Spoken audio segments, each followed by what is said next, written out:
This is William K. Murtaugh, Martin Witness 1, and welcome to the Sunday Drive-a-thon. And I am back on my routine of going down to the airport and out and about. And things are kind of up in the air, quite literally. I have to wait until I get down there to find out if I'm going anywhere. Because things are so weird, I haven't been able to get a hold of anybody, so I gotta go down to the airport kind of in the blind to see what's going on, and then I'll go from there. And this is another day where Phil McConnell is in house arrest. Probably the best thing, because now he's basically in quarantine in southeast Florida until his trial in May, if there is going to be one. They may go ahead and have the hearing and he won't have to be there. And of course, judging by the situation come May, it'll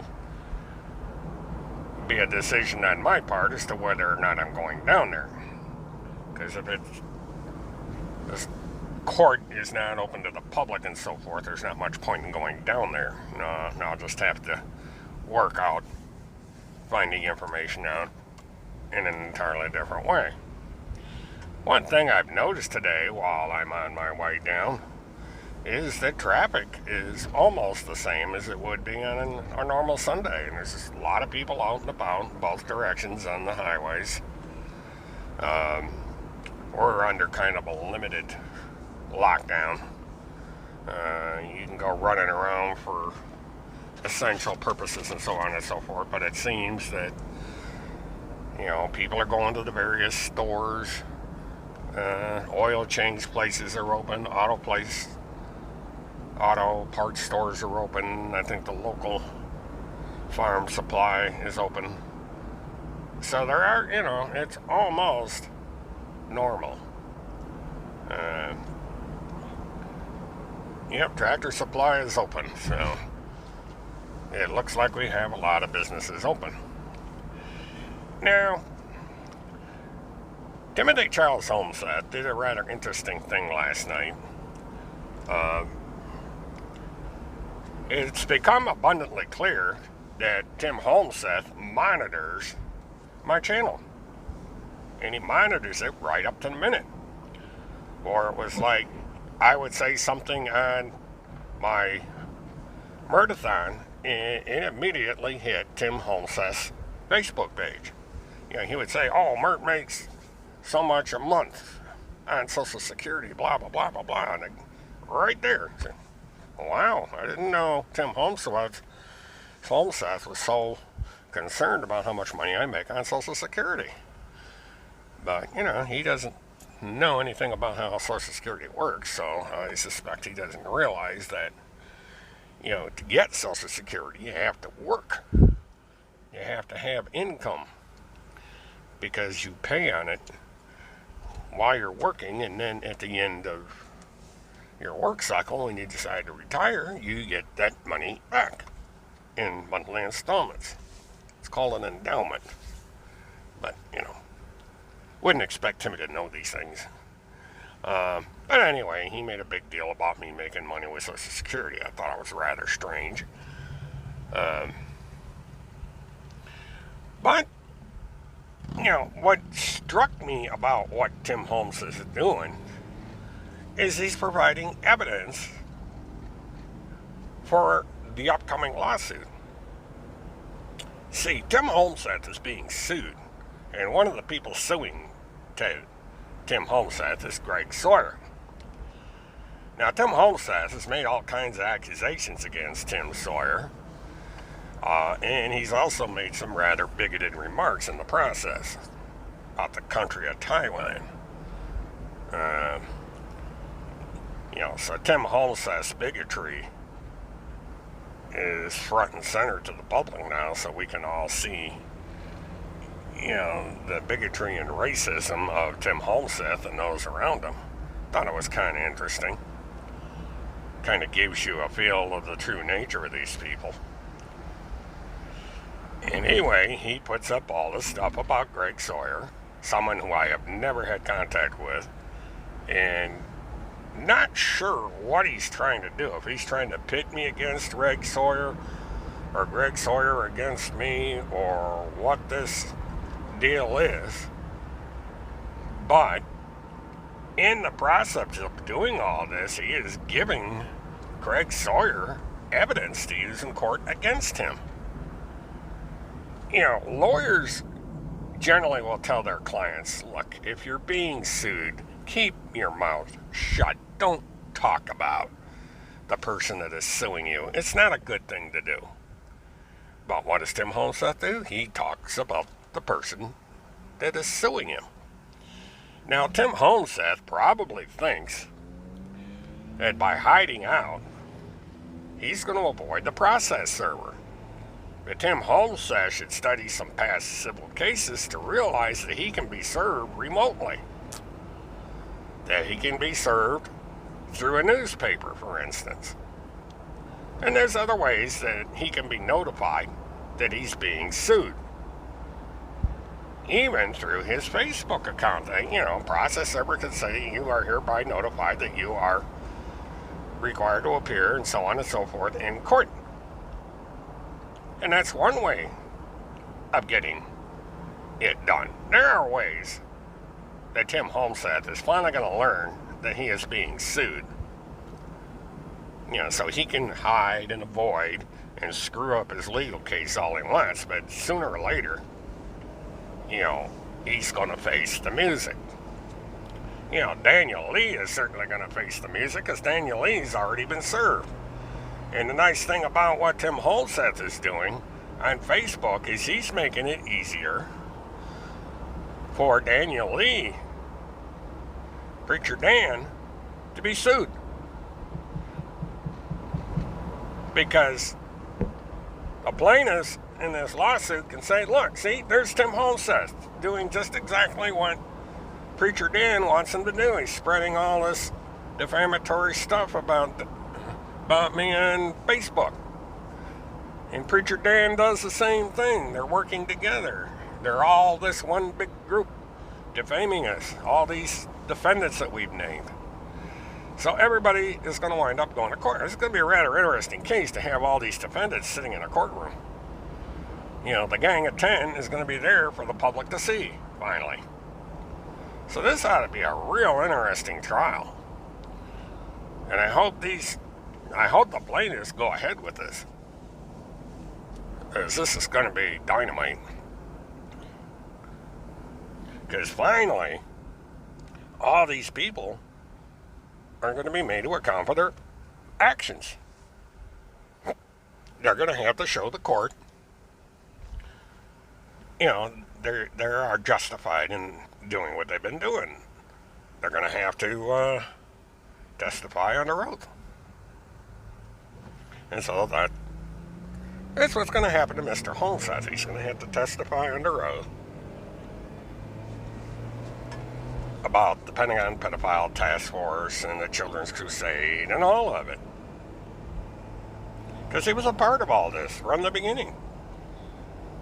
Ms. Erickson's the same way. She's going to have to testify. And so is Miss Remington and so on and so forth down the list. And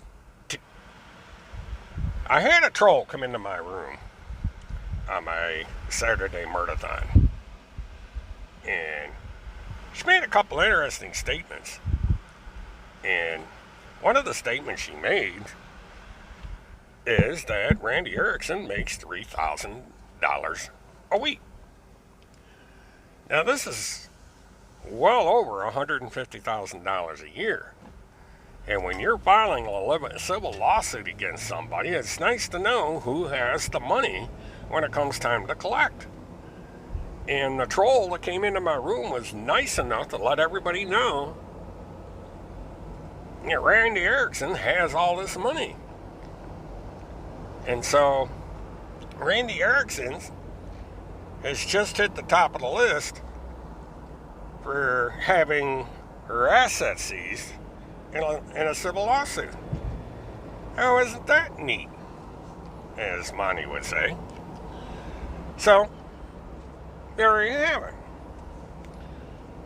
You know, Randy Erickson is probably going to be the one to suffer the most damage when it comes to the judgment time on this lawsuit, because she's smack in the middle of all this. And that's going to help with the criminal cases against these people as well, because all this evidence that's being presented in court right now, or will be, is going to be picked up by the criminal investigators to use in their case. And so all these people that are being sued are going to be subject to criminal prosecution as well. That everybody's going to have to go to court and going to have to answer all these charges. So it's not really a good thing to be going on the internet and spreading all these false rumors around. And Randy, with this great wisdom she has, is after Kim again. Posted a thing about Kim. It's old stuff, of course, nothing new. But it's defamatory. It's false. And, you know, she's going to have to go to court about that. So we're going to see how Randy's going to handle this one, because Randy also has property in the state of Florida. And there is going to be a time, I would suspect, sometime in the future, that Kim is going to say she's had enough of this childishness, and she's going to start taking people to court. And at the top of her list is going to be Randy Q. Erickson. Because Randy Q. Erickson, just like Timothy Holmes said, doesn't know enough to shut the hell up. You know, she's going to flap her virtual jaws into a civil courtroom. And then she can use that judgeship that these got to show the world how to fight civil lawsuits. This ought to be fun. You know, and these people are at the height of stupid. Now, the one thing I find interesting is that Randy Erickson made a big deal out of the alleged threat that was claimed to have been made by Kim towards Tim Holmseth, which of course is a false. Ms. Erickson apparently doesn't know much about the English language. She sure as hell can't comprehend it, because she doesn't know the difference between a question and a threat. But judging the relatively low mental status of these people, it's really no surprise. But Ms. Erickson wants to claim that Kim made a death threat. But what about what Field McConnell's been doing? And Timmy, for that matter. And Kirk Pendergrass, for that matter. I mean, we had all kinds of threats that were made over quite a long time. And Randy Erickson doesn't seem to mind that. Of course not. Because Randy Erickson is a hypocrite. You know, Randy Erickson makes all these weird claims and everything, and nothing comes of it. This has been going on for 2 years. But Tim Holmseth has been going on for 12 years. So, you know, nothing surprises me at this point with these people. It just makes for something to do when my murder-thon comes on. This stuff has a habit of picking up, and all of a sudden we hear from this bunch. And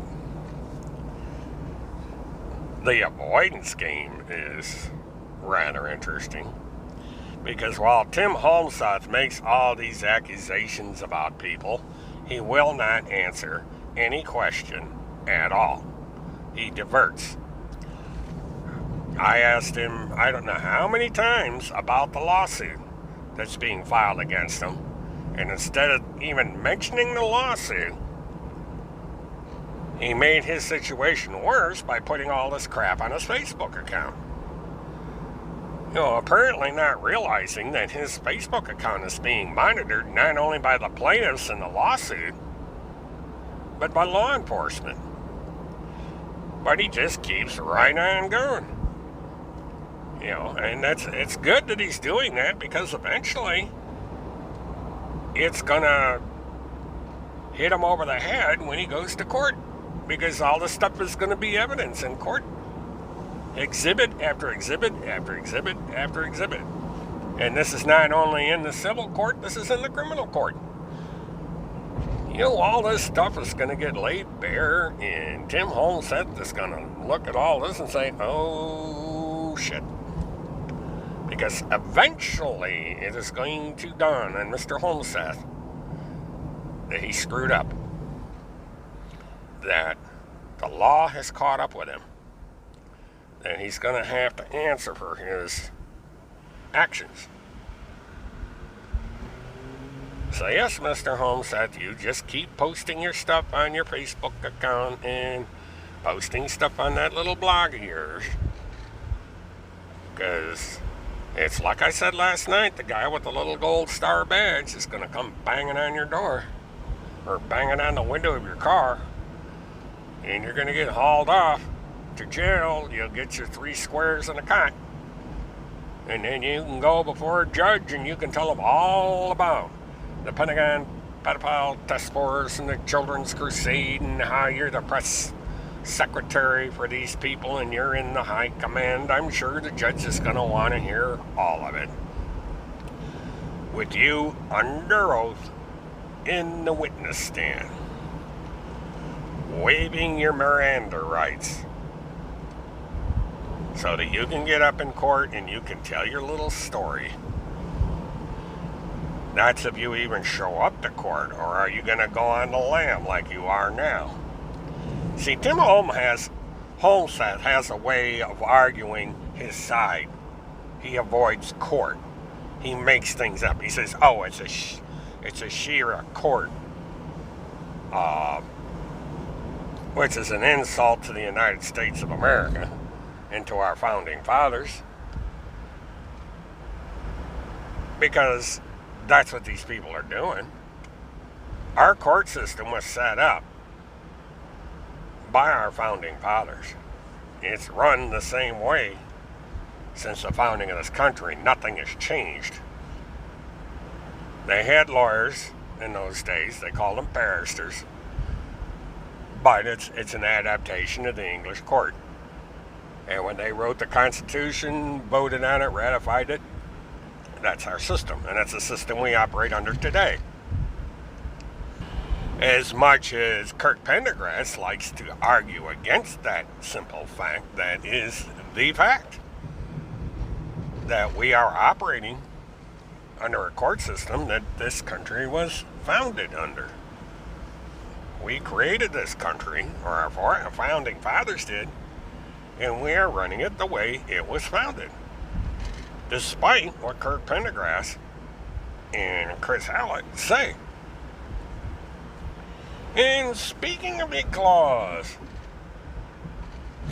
other than issuing a rather terse warning when it comes to their number one fan who got arrested for kidnapping the 2 girls and going off to Kentucky, I haven't heard much about Mr. Hallett and Mr. Pendergrass and any commentary they make on the case, like how this woman wound up with a car that had Chris Hallett's company on it. E-Claws, vanity plate, out of the state of Florida. Now, I touched on this subject last night, and that's this. This woman's driving around Kentucky in a car licensed in the state of Florida with Chris Hallett's company name on it, E-Claws. So naturally, people would assume that it's Chris Hallett's car. Now, I've been told that there's a possibility that the Ford Escape does not belong to Mr. Hallett. Which begs the question, why did this woman register the car in the name of E-Claws? is a vanity plate. Is she that much of a hard-nosed fan that she would register a car from the state of Florida in the name of the company that is giving her legal advice? Sure, it's possible.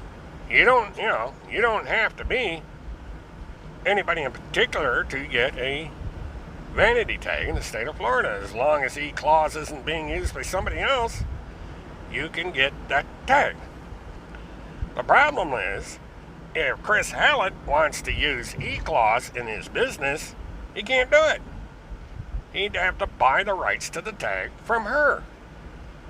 She's basically written him out as having the ability to advertise his company.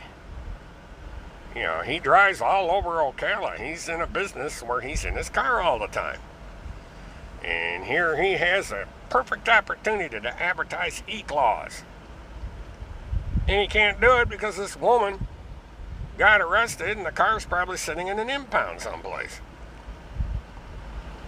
And the only way you know that the thing belonged to E-Clause is because it's in online publications, the latest being the Daily Beast, who humiliated the daylights out of this woman. Deservedly so.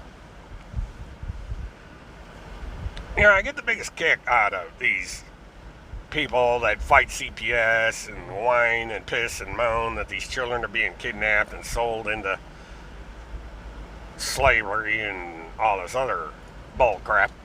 But in this case, it's a little different. It was a family member that had custody of the child. It was a grandmother. Stable. Could offer these kids food, room and board, comfortable house, all the trimmings. Mother wouldn't have a thing to worry about. She gets supervised visitation. She come in and visit the kids all she wants. Yeah, but what does she do? She takes the kids and hauls off across the state. Was going to go into hiding, just like Cynthia Adsug. Now, I wonder who told her to do that. I guess you can look at that license plate that says E-Clause on it for your answer. And this is at least the third time that E-Clause has been involved in something like this. And law enforcement's paying attention to all this. They're saying, what the hell's going on here? Within a month or two, we have 3 cases of all these kidnappings. Something funny's going on here. We're going to need to really dig under some rocks and see just what's going on. And that is exactly what's going on. It's been going on since before Phil McConnell got served with a restraining order and subsequently got himself arrested. There were these ongoing investigations to find out just what the hell is going on with these weird groups. And now things are starting to hit the fan. Because again, Phil McConnell hasn't been heard from. And he won't be heard from. E-Clause has somehow managed to take over the report, as it's now known. And every day that Kirk Pendergrass goes on the air with his little diatribe, the build-up of the videos pushes Phil McConnell lower and lower and lower and lower, to the point where nobody's even going to look for him anymore. Because it's going to be all E-Clause. And Kirk is going to be the new king of the hill. Sort of. Now, another thing that was kind of funny is that, if you all remember, there is this big pissing match that happened a couple months ago. And Kirk Pendergrass lit into Tim Holmseth. Tim Holmseth lit into Kirk Pendergrass. And there was a back and forth between these two. And Randy got her 2 cents in there.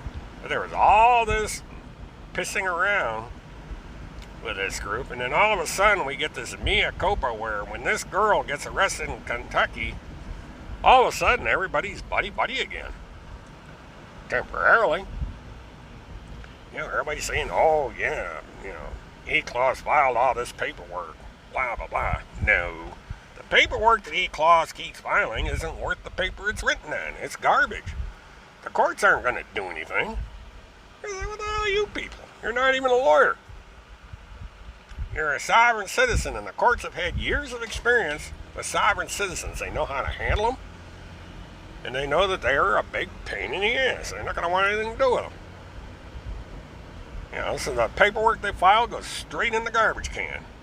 Goes into file 13. It gets thrown in a little legal box and put over in the corner someplace. Because legally you can't destroy this shit. Under public information laws, but you can disregard it. You say, hey, we ain't got time for this crap. And so that's what happens.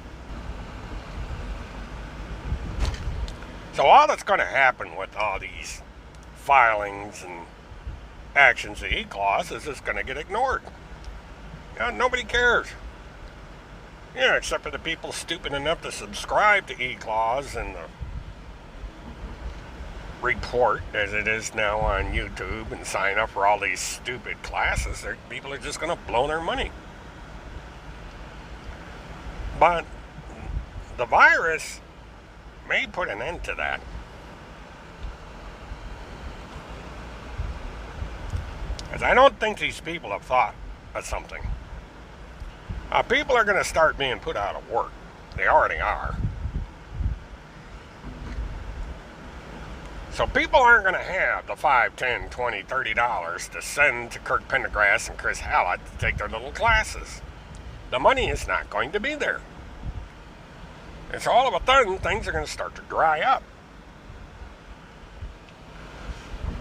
And I would suspect within a week or two, it's going to hit these people in the wallet. They're going to say, oh, I'm not making any money. All of a sudden, the well is dry. So I would, if these people start looking for regular work or concentrate on the work that they have, because their income stream is going to drop like a lead balloon. Because of all the restrictions that are in place, and everything. People are on lockdown in certain places. People aren't working. And this is likely to go on for longer than 2 weeks. We're just at the beginning of this thing. We're looking at a possibility of a minimum of 2 months for all this disruption that's going on, and it may be longer. And speaking of which, this is going to do wonders for the real estate business. I've already talked to real estate brokers, and they're scared. They're saying this is bad, because with all these people out of work, nobody's going to be buying any damn houses. Nobody's going to be renting.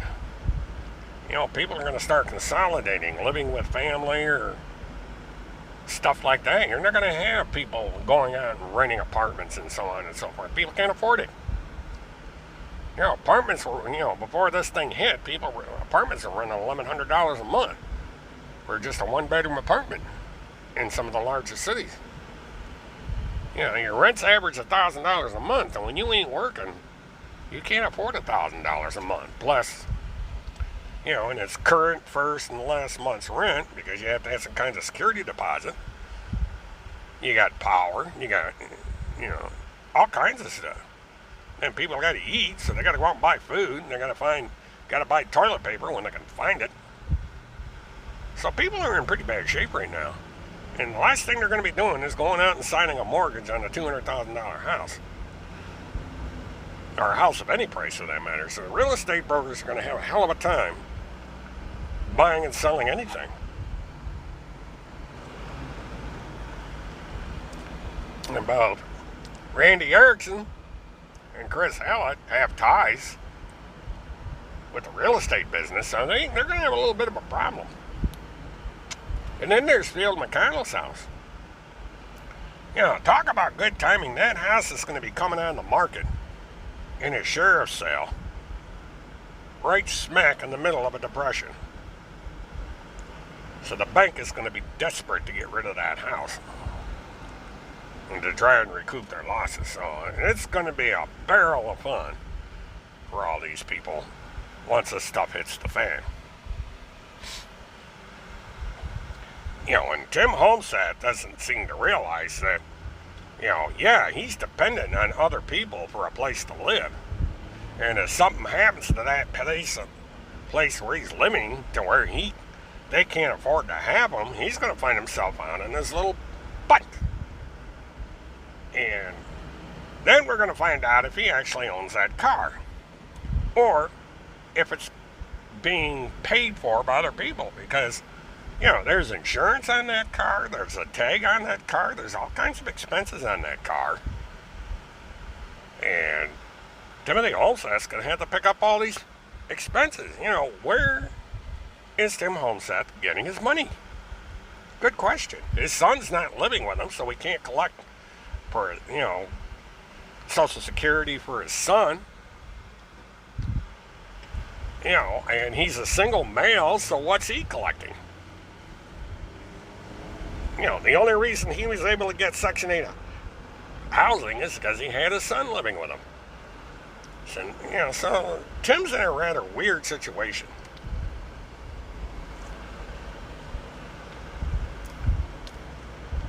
He's not independent. He's very dependent on other people. Other people are responsible for taking care of little Timmy. He's being babysat. He's being watched over.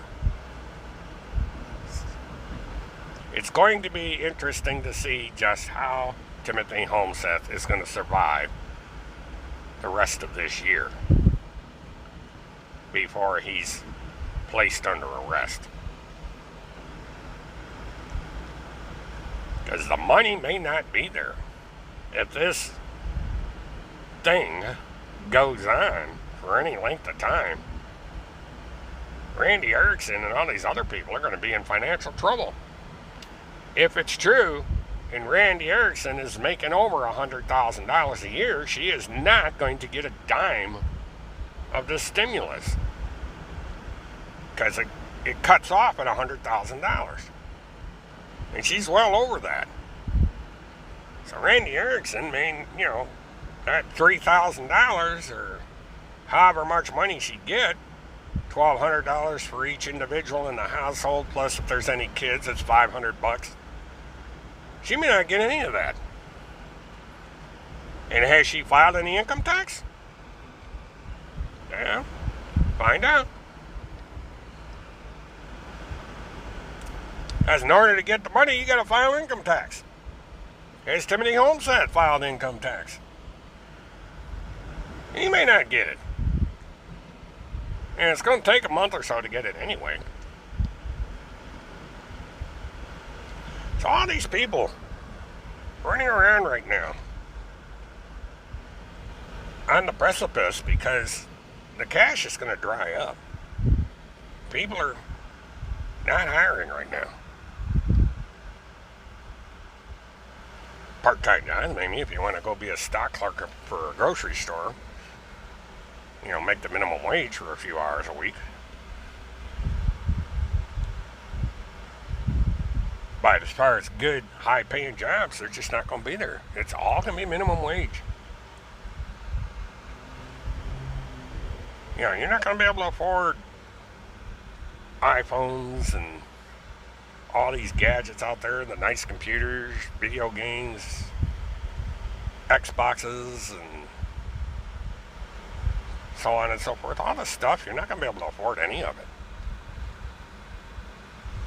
The time for shopping is coming to a grinding halt. The only thing people are going to be doing is buying food and necessities. What it takes to survive day by day. The discretionary spending, as one might call it, is gone. People don't realize it yet. They're going to find out.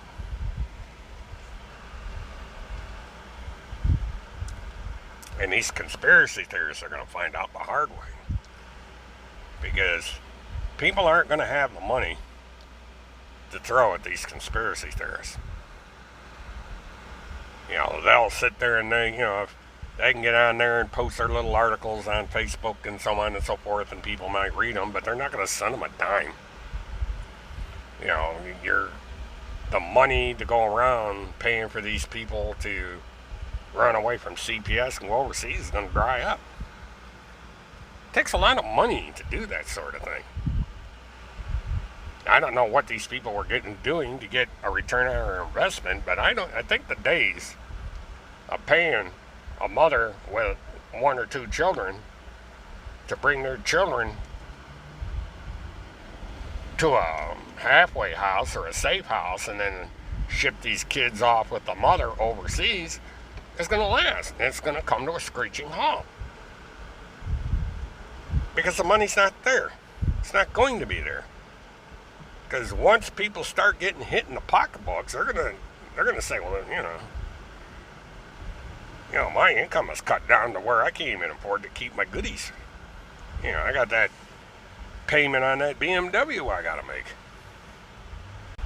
So in the end of all this, what we have is kind of like a recreation that's been going on, a hobby of sorts. People sitting there getting involved in these various causes because they've had the money to spend on them. They've had people donate to them. They were making money off of this stuff. Or they had money sitting around that they could burn, literally, by financing these people running away from CPS and the courts. But that surplus money is drying up, and it's drying up fast. And you're going to see where people are going to say, wait just a doggone minute, we can't afford this anymore. This is costing us a fortune. I was going to send my kids to college. I can't now because I blew it all on this Underground Railroad. So this well is going to dry up, and it's going to dry out fast because the money is not going to be there.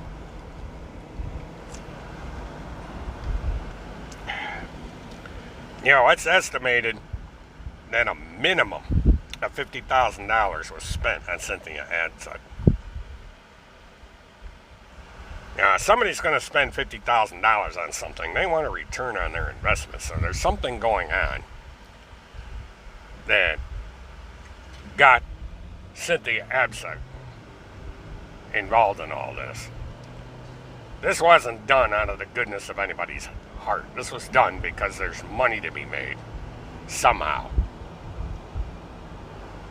There's a definite possibility that the money was going to be made by taking these children of these mothers overseas and doing something with them overseas. Something similar to Epstein. That the very thing that these people claim to be fighting, they're deeply involved in. That's what I think is going to come out of all this. Because it's the only thing that makes any sense. You don't go and spend this kind of hard-earned money on situations like this. Not in this manner. Because you could have taken that $30,000, $40,000, $50,000, hired yourself a damn good lawyer, and gotten these mothers out of these situations. I've seen it done. Because it's the low-income people that get the harshest punishment here. You get parents of wealthy people, if you have parents that are wealthy of children, and they get into the kind of situations that Abzug got into, a good, high-priced lawyer who's an expert in this sort of thing can get these parents out of the situation, no matter how bad it is, because money talks. And that's the funny thing here. Instead of the money being used to get these parents out of their situations, the money was used to get these parents to run away and eventually leave the country. So why is that? Why this plan B? What is there that necessitates spending this huge amount of money to get these people out of the United States, when a high-priced lawyer could do the same thing right here. That's what's being investigated. That's what the criminal investigation's all about. They want to find out what the angle is of these people. What is happening to people that are shipped overseas? There are examples, believe it or not, of people that have managed to get out of the country. And that's what's being looked at. This is the international part of it. Is they're looking at the people who have made it out of the country and what their fate is. Because that's how you're going to find out what the true motivation of this group is. Because you look at the end of the line, you look at the finish line, you look at where these people wound up and what happened to them when they got there. And is there information coming back into the United States of these people?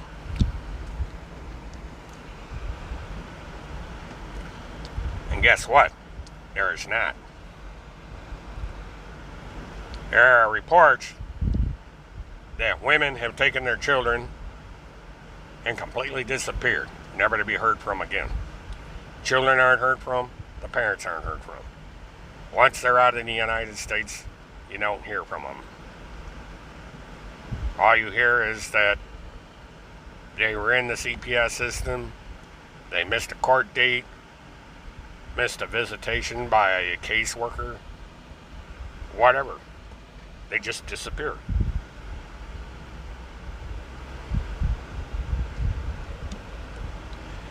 Yeah, this is another thing to ponder. You know, it's probably not the case, but at the time that Haley Cummings was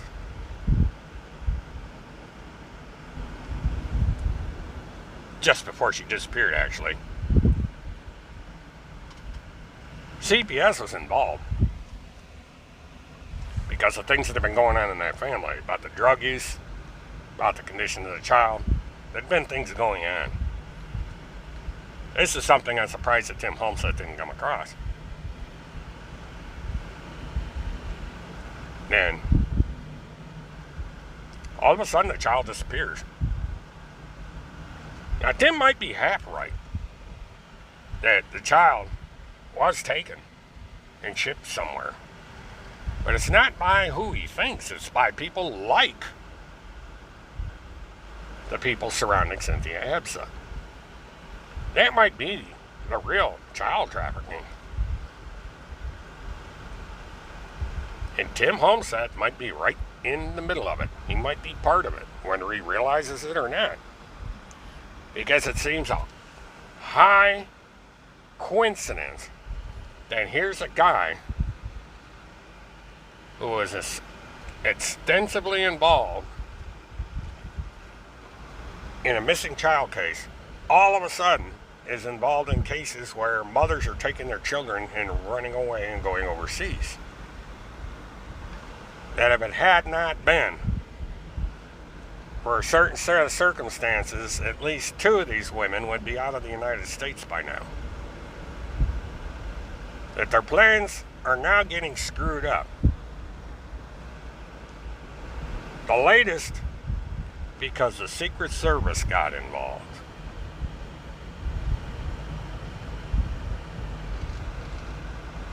The Secret Service. Now, isn't that interesting? Because if you know what the Secret Service is, why are they involved? Why not the U.S. Marshals? Why not the FBI? They all have the same capability. But the Secret Service. You know, if I were Tim Homestead and Randy Erickson, I'd be scared. Because the Secret Service doesn't go around getting involved in these kind of cases. But something funny is going on here for them to be involved. Something serious. And if I were Timothy Holmseth, and if I were Randy Erickson, I would be scared.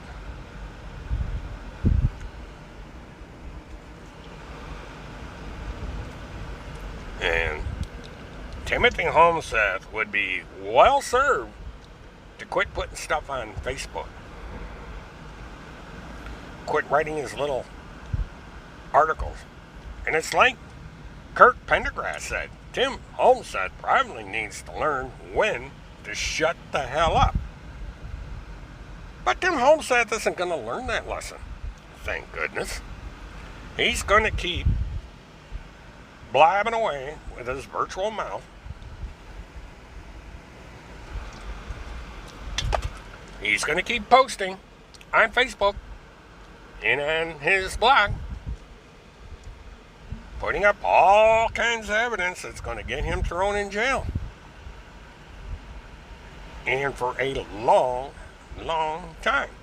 Timothy Holmseth faces a prospect of spending the rest of his life in jail. Because Timothy Holmseth is no spring chicken. Tim Holmseth is in his 50s. And so if he gets locked away for 20 or 30 years in prison, you know, he'll be 70, 80 years old by the time he gets out of prison, if he gets out. You know, he could wind up in prison for life. If they can prove that somebody has died as a result of his actions, that's, that could lead to a life in prison charge. 20 years to life.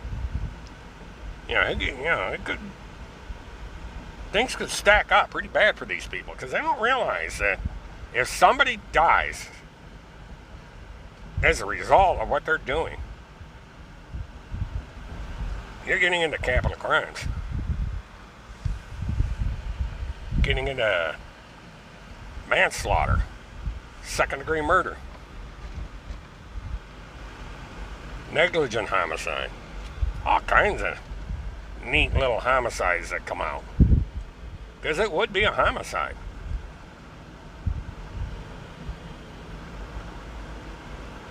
You know, these women run around and something happens and their child dies, or the mother dies, because of instructions or assistance given to them by these people, that's a homicide. That's just like this Absug thing. Armed kidnapping that everybody is kind of whisked away for the time being. But if somebody had gotten killed as a result of that little stunt, you're looking at a homicide, and all kinds of people would have been brought up in that one. And it's the same here. And now we got two cases. We got the Absug case, and we got this Naley Blanchard case, or whatever the hell her last name is. We have two cases now involving the same scenario. Parents taking their kids, running off, and being associated with this group, with Phil McConnell, with Kirk Pendergrass, Randy Erickson, so on and so forth. So, you know, this is all building up, and these people are just too thick-headed to realize the trouble they're getting themselves into. And there will be another case, I guarantee you, that there is someone out there right now that are going to take their kids and they're going to run away from CPS because Kirk Pendergrass, Chris Hallett, or one of this bunch like Tim Holmseth or Randy Erickson has talked these people into doing it. And they're going to get caught because the federal government is keeping an eye on them. And they're going to nail them.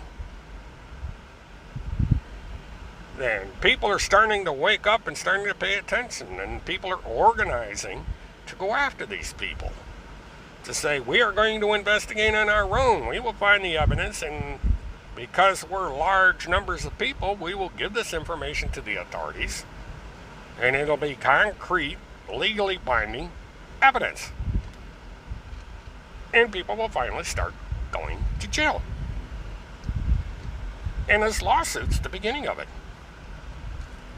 Because no matter what happens with this civil lawsuit, because I remember civil lawsuits are not an easy thing to file, not an easy thing to win. Because it's a civil lawsuit. Things are different in a civil lawsuit. The key being they're very expensive. And then the next thing is, it's just the process of going through with these things. They're difficult to win. But the key is all the evidence that's going to be filed with the court. Because then the criminal sector of the justice system will pick up on it. And the criminal sector portion of this situation will say, oh, look at all this evidence that came out in this hearing up in Ohio. All this evidence. These people have been up to some bad stuff. Let's go ahead and use this stuff. And that's what's going to happen. And so you're going to have people going to jail because of the civil trial. They'll be your grand jury indictments. See, that's what came out in this latest case. And that is that this case is going before a grand jury. Just like Kirk Pendergrass wanted. Be careful what you wish for, Kirk, because you're getting it now. This is going before a grand jury. And usually when a case goes before a grand jury, it has to be pretty damn serious. Because not all cases go before the grand jury. So yeah. Going before the grand jury. And it's going to be interesting to see what the grand jury comes up with. So as I close this segment out, just bear this in mind.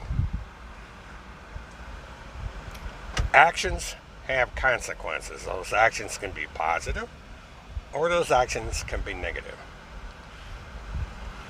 But in this case, I think the actions of this group are going to have very negative consequences. That these people are going to have to account for their actions over the past couple of years. That all it's going to take is one incident of a serious nature, and this house of cards is going to come crashing down. Somebody gets injured, somebody gets killed, somebody dies, somebody might get the coronavirus. Something's going to happen. And then all of a sudden, people are going to go to jail. We're going to have the grand juries. We're going to have the trials. People are going to get locked up. Now, it's unfortunate that it's going to take something like somebody getting killed, dying, injured, sick in one of these operations, but apparently that's what it's going to take. Somebody's going to screw up. And when that happens, it's over.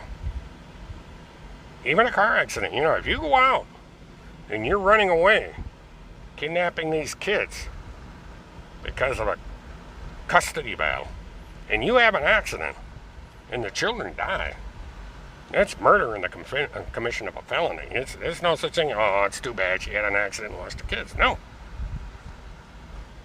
It's a homicide. It's negligent homicide because you took these kids and you caused their immediate death. This is something people need to think about when they get involved in this kind of stuff. Is that if somebody gets injured or dies for whatever reason, that's murder in the commission of a felony. You go to jail for shit like that. So that's what we're going to look forward to, because it's going to happen. If this stuff keeps up, if these Underground Railroad operations are still taking place, it's going to happen. I wish everybody well. I hope nobody gets the virus and that everybody can get through this crisis.